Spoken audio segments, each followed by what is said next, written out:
বিসমিল্লাহির রহমানির রহিম। প্রিয় শিক্ষার্থী বন্ধুরা, তোমাদের সবাইকে চলতরিতের গাণিতিক সমস্যা পর্ব 7-এ স্বাগতম। তো আজকের ক্লাসে আমি দুইটা সার্কিট সলভ করাবো। এই যে দেখতে পাচ্ছ বোর্ডে আমি দুইটা সার্কিট আগে থেকে রাখছি। এই দুইটা সার্কিট আমরা আজকে ক্লাসে সলভ করব। তো দেখি তোমরা দুইটা সার্কিট সলভ করতে পারি কিনা। খুবই গুরুত্বপূর্ণ দুইটা সার্কিট। বলা হচ্ছে প্রথম সার্কিটে তোমার এখানে রোধ দেওয়া আছে টোটাল হচ্ছে 6টা এবং তড়িৎচালক শক্তির মান আছে 6 ভোল্ট, অভ্যন্তরীণ রোধের মান আছে 0.5 ওহম।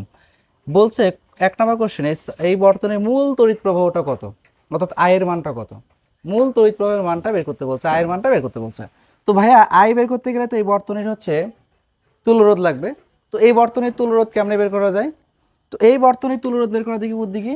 এক নম্বর কোশ্চেন দেখো, এখানে বুঝতে পারছি এই দুটো রোধ কিসে আছে ভাইয়া, সিরিজে। তোমাদের একটা কথা বলে রাখি, যখনই তুল্যরোধ বের করতে যাবা তখন সব সময় সার্কিটের আগে কোন জায়গায় প্যারালাল অংশ আছে সে প্যারালাল অংশকে ক্যালকুলেশন করবা। আগে সমান্তরাল অংশটা ক্যালকুলেশন করবা, দেন তুমি হচ্ছে সিরিজ অংশটা ক্যালকুলেশন করতে আসবে। আমি আবার বলছি, তুমি প্যারালাল অংশ থেকে সমান্তরাল অংশ থেকে ক্যালকুলেশন করতে করতে করতে করতে সিরিজের দিকে আগাবা, ঠিক আছে? তো দেখি তো আমরা এখানে এই যে এখানে তো বুঝতে পারছি কারেন্ট এখানে এসে তিনটা রাস্তায় ভাগ হয়েছে, একটা একটা একটা। দেখো একটা রাস্তা, একটা রাস্তা আর একটা রাস্তা, এই তিনটা রাস্তায় কারেন্ট ভাগ হয়েছে। তো আমরা বুঝতে পারছি এই এই রাস্তায় যে কারেন্টটা যাচ্ছে, দেখো সেই কারেন্টটা R5 এবং R6 এই দুটো রোধের মধ্যে দিয়ে যাচ্ছে। এখন আমি এই দুটোর মধ্যে যে পরিমাণ কারেন্ট যায়, এই R5 এর মধ্যে দিয়ে যে পরিমাণ কারেন্ট যায় আমরা জানি R6 এর মধ্যে দিয়েও সেই একই কারেন্ট যায়। যেহেতু একই কারেন্ট যায় তার মানে R5 এবং R6 কিসে আসে ভাইয়া, কিসে আছে, সিরিজে আছে। সিরিজে থাকলে তুল্যরোধ বের করার সূত্র কি ভাইয়া, RS1 সমান সমান এর যোগ করলে কত হবে, 5 আর 5 যোগ করবা। আর সিরিজে থাকলে তুল্যরোধ বের করার সূত্র কি, যোগফল। তাহলে যোগ করলে কত হয়, 10। এই তো 10 ওহম। তাহলে আমরা পেয়ে গেলাম RS1। এবার দেখো আমরা এই দুটো মিলে কয়টা রোধ পাইলাম, একটা। সেই একটার সাথে এই একটা এবং এই একটা কি হবে ভাইয়া, প্যারালাল হবে। তাহলে আমরা দেখি তো প্যারালাল ক্যালকুলেশন করি, 1/RP সমান সমান কি হবে ভাইয়া, এই দুটো মিলে যে একটা রোধ পাইছো সে একটা রোধকে কি বলছো, RS1 প্লাস এই একটা রোধের মান কি, R4 প্লাস এই রোধের মান কত, R3। ভাই এবারে তিনটা রোধের তুল্য আমরা বের করতে যাচ্ছি। তাহলে 1/RP এখানে একটু মান বসাইলে কি হবে, RS1 হচ্ছে 10, R4 হচ্ছে 10। এরপরে এখানে একটু ক্যালকুলেশন ভুল হয়েছে ভাইয়া, RS তো যোগ হবে R5 এর মান 5 আর R6 এর মান হচ্ছে 10, এখানে 15 হবে। যোগ করলে এখানে হবে হচ্ছে 15। আচ্ছা ঠিক আছে, তাহলে এটা RS1 এর মান হচ্ছে 15, R4 এর মান হচ্ছে 10 আর R5 এর মান হচ্ছে 5। এবার এটা ক্যালকুলেশন করে তোমাকে RP বের করতে হবে। তো দেখি তো RP বের করলে কত আসে। আমরা একটু ক্যালকুলেটরে এটা একটু করে দেখি কত আসে। তো দেখো এখানে 15 আছে তাই না, তাহলে 15 inverse plus 10 inverse plus 5 inverse, এরপরে হোল ইনভার্স দাও, কত আসে দেখো 2.72। তার মানে এখানে RPর মান হচ্ছে 2.72। এটা হচ্ছে তুল্য রোধের মান। এই যে এখানে যে চারটা রোধ আছে, চারটা মিলে তুল্য রোধের মান হচ্ছে 2.72। ভাইয়া চারটা মিলে কয়টা রোধ হইলো, একটা। সেই একটার সাথে তুমি বলো এই R2 এবং R1 কিসে আছে, সিরিজে আছে। তাহলে এবার বলতো RS সমান সমান কি হবে ভাইয়া, RS সমান সমান R1 plus R2 plus RP, যোগ করলেই হচ্ছে। তাহলে দেখি তো R1 এর মান কত, R1 এর মান হচ্ছে 5 প্লাস R2 এর মান কত 10 প্লাস RP এর মান কত 2.72। তাহলে বোঝা যাচ্ছে 15 15 2 17, 17.72 এটা হচ্ছে আমার এখানে RP এর মান, RS এর মান। এবার তুমি বলো আমাকে বের করতে বলছে বর্তনীর মূল কারেন্ট। তো ভাইয়া মূল কারেন্ট আমি সহজেই বের করতে পারবো, I সমান সমান E ডিভাইডেড RS প্লাস হচ্ছে R। বলো E এর মান কত, E এর মান 6, আর এস এর মান কত, 17.72, এটা হচ্ছে RS এর মান। এবং এই ছোট হাতের R এর মান কত ভাইয়া, 0.5, এই যে 0.5 এত ওহম। এবার এটা ক্যালকুলেটরে দিই, ক্যালকুলেটরে দিলে আমরা আনসারটা পেয়ে যাব। তাহলে 6 ভাগ 17.72,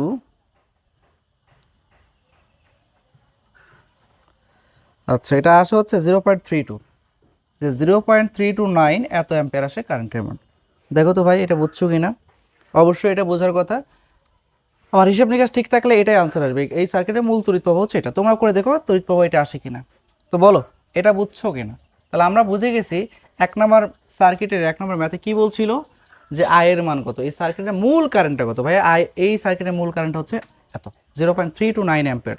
তো যে কোনো সার্কিটের মূল কারেন্ট বের করতে গেলে তোমার কাজই হবে ওই সার্কিটের তুল্য রোধ আগে বের করা। যদি তুল্য রোধটা বের করতে পারো তাহলে খুব সহজেই তুমি সার্কিটে কারেন্টের মান বের করতে পারবে। ঠিক আছে, এবার 2 নম্বর ম্যাথে কি বলছে দেখি তো। 2 নম্বর বলছে R4 = 0 ওহম হলে মোট প্রবাহের কোনো পরিবর্তন হবে কিনা। দেখো তো মোট প্রবাহ আগে ছিল কত 0.329, এবার R4 এর মান 0। তো R4 এর মান যদি 0 নেই, R4 মানে কোন রোধটা, এই যে এই রোধটা, এই রোধের মান কি হবে 0। 0 হলে মূল প্রবাহের কোনো পরিবর্তন হবে কিনা এটা আমি বের করতে যাচ্ছি। তো চলো আমরা এটা বের করার চেষ্টা করি। এটা আমার একটু মুছে দিই। তো 0.329 এটা ছিল হচ্ছে সার্কিটের প্রথম অবস্থায় কারেন্ট, লিখে রাখলাম 0.329 এত অ্যাম্পিয়ার আমরা সার্কিট এই যে চেহারায় ছিল এই চেহারায় কারেন্ট এখন হচ্ছে এটা। এখন কি বলছে R4 এর মান 0। ভাই R4 এর মান আগে ছিল 10, এখন কি হয়ে গেছে 0। তো 0 যদি হয় এবার বলো তো কারেন্ট এসে দেখবে যে রাস্তা 3টা, এখন সে কোন রাস্তায় কারেন্ট যাবে। ভাই খুবই গুরুত্বপূর্ণ কথা, কারেন্ট তো যে রাস্তায় বাধা কম পাবে সেই রাস্তায় যাবে না। রোধ কি করে, কারেন্টকে বাধা দেয়। এখন তুমি আমাকে বলো তো এই রাস্তায় রোধ আছে, এই রাস্তায় রোধ আছে, এই রাস্তা দেখো দুইটা মিলে আছে 15 ওহমের রোধ, এই রাস্তা আছে 5 ওহমের রোধ, তাহলে এই রাস্তাও বাধা আছে, এই রাস্তাতেও বাধা আছে। বাধা নাই কোন রাস্তায়, যে এই রাস্তা, এখানে R4 এর মান কি ভাইয়া 0। তাহলে বাধা যেদিকে নাই কারেন্টও কিন্তু সেদিকেই যাবে, কারণ অত বাধা না আছে সেই রাস্তায় ঝামেলায় পড়বে কেন, যে রাস্তায় ঝামেলা নাই সেই রাস্তায় মানুষ যাবে, এটা তো স্বাভাবিক নাকি। তাহলে এই জন্যে কারেন্ট এই দুইটা রোধের মধ্যে দিয়ে, অর্থাৎ এই 3টা রোধ, এই দুটো রোধ প্লাস এই রোধটা, এই 3টা রোধের মধ্যে দিয়ে কারেন্ট যাবে না। কারেন্ট এই যে পুরোপুরি এই দিক দিয়ে চলে আসবে, পুরো কারেন্ট সম্পূর্ণ কারেন্ট এই রোধের মধ্যে দিয়ে চলে আসবে, এসে এই দিক হয়ে একদম ব্যাটারিতে চলে আসবে। বুঝতে পারছি? তার মানে এবার তোমরা বলো তো তুল্য রোধের মান যখন ক্যালকুলেশন করবা তখন আমার এই রোধ, এই রোধ, এই রোধ, এই 3 রোধ কোনো কাজে লাগবে? জি না, কোনো কাজে লাগবে না। তাহলে তুল্য রোধের মান কত হবে ভাইয়া, এই যে এই দুটো রোধ থাকলো না, এই দুটো রোধের যোগফলই হবে এই বর্তমান যে সার্কিটের এখন যে চেহারা দাঁড়াইলো, এই রোধ বাদ, এই রোধ বাদ, এই রোধ বাদ, এই রোধগুলো বাদ যাওয়ার পরে সার্কিটের চেহারা যা দাঁড়াইছে, এই চেহারায় সার্কিটের তুল্য রোধের মান হবে এই দুটো রোধের যোগফলের সমান, এই দুইটা রোধের যোগফলের সমান। আমরা কি বুঝতে পারছি? তাহলে তোমরা আমাকে বলো যে এটা কি বুঝতে পারছি সবাই যে কারেন্ট কেন এদিক দিয়ে আসলো, কেন এদিক দিয়ে আর এদিক দিয়ে আসলো না? সোজা সাপটা কথা, তুল্য রোধ বের করতে গেলে কারেন্ট কোন কোন রোধের মধ্যে দিয়ে যাচ্ছে, যেই যে রোধের মধ্যে দিয়ে কারেন্ট যায় সেই রোধকে তোমাকে তুল্য রোধ বের করার জন্য ব্যবহার করতে হবে। আমি আবার বলছি, যেই রোধের মধ্যে দিয়ে কারেন্ট যায় তুল্য রোধ বের করার জন্য সেই রোধই তোমাকে ব্যবহার করতে হবে, অন্য কোনো রোধ ব্যবহার করা যাবে না। তাহলে যেহেতু কারেন্ট এই রোধ, এই রোধ, এই রোধ, এই 3টা রোধের মধ্যে দিয়ে যায় না, সেহেতু এই 3টে রোধ তুল্য রোধ ক্যালকুলেশন করার সময় কাজে আসবে না বা কাজে লাগবে না। ঠিক আছে? তাহলে তুল্য রোধের মান দেখো 2 নম্বর কোশ্চেনে সলভে কি হবে, তুল্য রোধের মান কি আসলো, আর এস সমান সমান কি হবে ভাইয়া, এই 5 যোগ হচ্ছে এই যে 10, তাহলে তুল্য রোধের মান কত হলো 15 ওহম। আমরা কি বুঝতে পারছি? এই 15 ওহমটা হচ্ছে এই বর্তমানে সার্কিটটা যে চেহারা দাঁড়ালো, সার্কিটটার এই চেহারায় এই সার্কিটের তুল্য রোধের মান হচ্ছে 15 ওহম।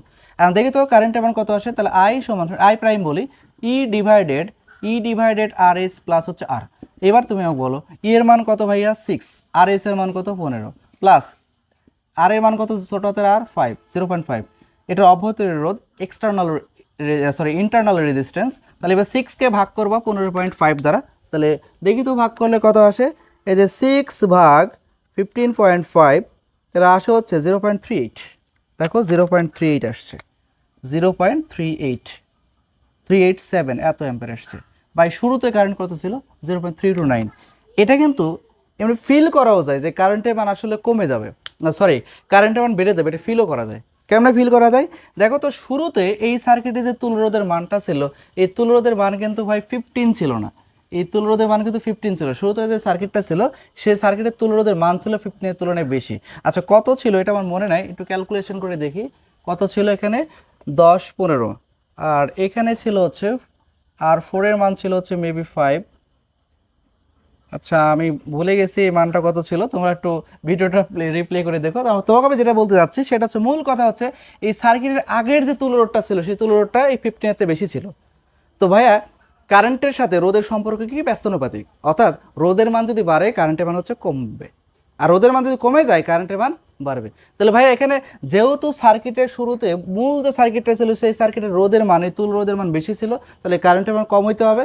আর সার্কিটকে পরিবর্তন যখন করলাম, অর্থাৎ এই 3টা রোধ যখন কাজে লাগলো না, কখন কাজে লাগলো না? যখন এই মাঝখানে রোধের মান আমি 0 নিলাম। এই যে মাঝখানে রোধের মান যখন নিয়েছি, R4 এর মান যখন আমি 0 নিছি, তখন এই রোধটার ভেতর দিয়ে সকল কারেন্ট চলে আসছে, এই রোধ এই রোধ এই রোধ কোনো কাজে লাগবে না। ঠিক আছে, এই অবস্থায় সার্কিটের তুল্য রোধের মান আসছে কত? 15। দেখো তুল্য রোধের মান আগের তুলনায় কম আসছে, যেহেতু তুল্য রোধের মান কম আসছে তাহলে কারেন্টের মান বাড়তে হবে। দেখো কারেন্টের মান 0.387, আর আগে কারেন্টের মান কত ছিল? 0.329। বলো তো এই তুলনায় এই কারেন্টের মানটা কি বেশি না? দেখো কারেন্টের মান কিন্তু বেড়ে গেছে। তো কারেন্টের মান বাড়ে কখন? যখন রোধের মান হচ্ছে কমে। তার মানে এখানে বাধাটা কম এই সার্কিটে। এখন এই সার্কিটটা যে চেহারায় আছে এই চেহারায় বাধাটা কম, যেহেতু বাধা কম তাহলে কারেন্টের মান কি হতে হবে? বেশি। এটা তো বোঝাই যায়। আর আগে বাধা ছিল বেশি, তাই কারেন্টের মান কি ছিল? কম। বুঝতে পারছি? তার মানে আমরা এই সার্কিটটা মনে হয় পুরোপুরি বুঝতে পারছি, মনে হয়, আমার বিশ্বাস যদি বোঝার মন মানসিকতা নিয়ে দেখি তাহলে অবশ্যই বুঝতে পারছি আমরা। তো চলো আমরা নেক্সট সার্কিটটা সলভ করার চেষ্টা করি। তো আমরা এটা একটু মুছে দিই। এটা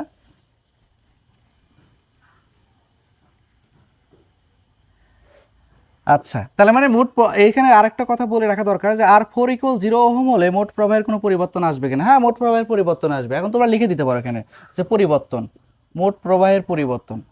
পরিবর্তন সমান সমান কি? ওই যে আমার পরে কারেন্ট আসলো 0.38, আগে কারেন্ট ছিল 0.32, এই যে এতটুকু এইখানে মাইনাস করলে যা আসবে এই পরিমাণ কারেন্টের পরিবর্তন হয়েছে, পার্থক্য হয়েছে। ঠিক আছে, আমরা বুঝতে পারছি মনে হয়। তাহলে এইটুকু লিখে দিবা শেষে, তাহলেই হয়ে গেল। এইবার আসো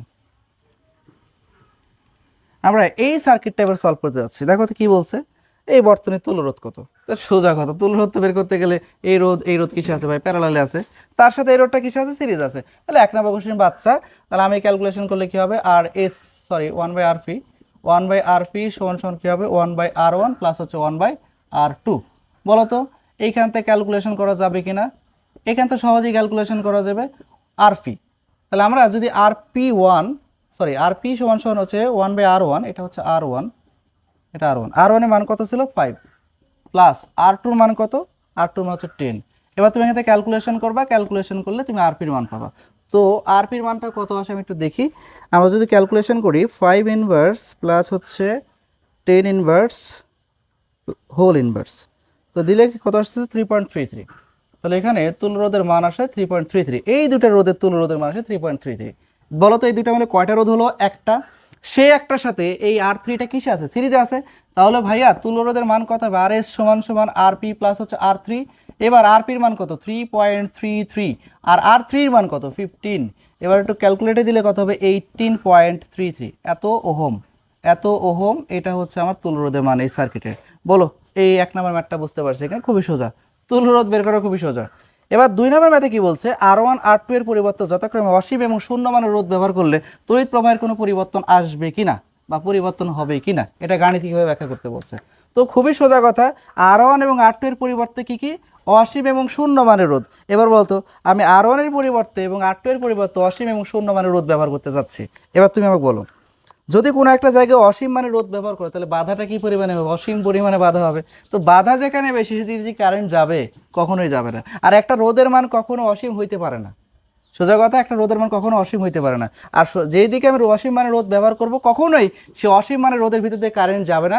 কারেন্ট যাবে কি? শূন্য মানে রোধ যেখানে ব্যবহার করছি সেই দিক দিয়ে, বাধা যেখানে কম। বুঝতে পারছি?